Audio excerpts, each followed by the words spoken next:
जोङो बे भिडिअनि गेजेरजों भारत हादरनि सिङाव थानाय गुबुन गुबुन रायजोफोरनि चिफ मिनिस्टारफोरखौ मिन्थिनानै आरो सिनायनानै लानि।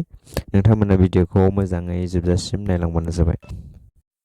दिल्लीनि चिफ मिनिस्टारा जाबाय अरविंद केजरीवाल आरो गुजरातनि चिफ मिनिस्टारा जाहैबाय भूपेन्द्र भाई पटेल। कर्नाटकनिया जाबाय सिद्धारामाया। राजस्थाननिया जाबाय भजनलाल शर्मा। बिहारनिया जाबाय नीतीश कुमार। उड़ीसानिया जाबाय नवीन पटनायक। महाराष्ट्रनिया जाबाय एकनाथ शिंदे। तेलेंगानानिया जाबाय रेवंत रेड्डी। केरेलानिया जाबाय पिनाराई विजयन। आंध्र प्रदेशनिया जाबाय वाईएस जगन मोहन रेड्डी। उत्तर प्रदेशनिया जाबाय योगी आदित्यनाथ। उत्तराखंडनिया जाबाय पुष्कर सिंह धामी। सिक्किमनिया जाबाय प्रेम सिंह तामां। त्रिपुरानिया जाबाय मानिक साहा। तमिलनाडुनिया जाबाय एमके स्टेलिन। गोवानिया जाबाय प्रमोद सावंत। वेस्ट बेंगलनिया जाबाय ममता बेनार्जी। अरुणाचल प्रदेशनिया जाबाय पेमा खांडू। मध्य प्रदेशनिया जाबाय मोहन यादव।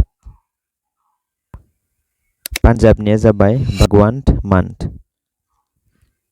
हरियाणानिया जाबाय नयाब सिंह साइनी। मेघालयनिया जाबाय कनराड सांमा।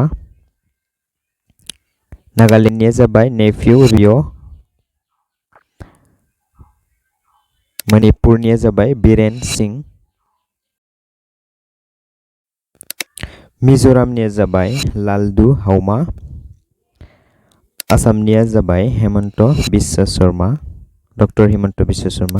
झारखंडनिया जाबाय चाम्पाइन सोरेन।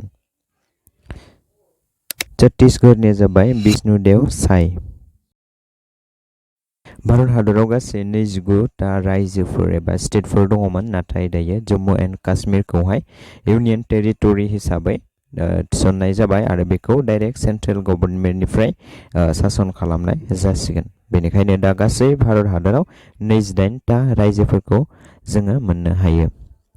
आरो जुदि नोंथांमोना सानदोंब्ला बे भिडिअनि गेजेरजों माबा मोनसे फिसाबाबो ससे गुसुंबाबो बुजिबाय, अब्ला नोंथांमोना भिडिअखौ लाइक खालाम आरो भिडिअआवहाय गोरोन्थि थालांबा नोंथांमोना अननानै कमेन्ट खालामनानै फोरमायहरनो थाखाय आं खावलायबाय।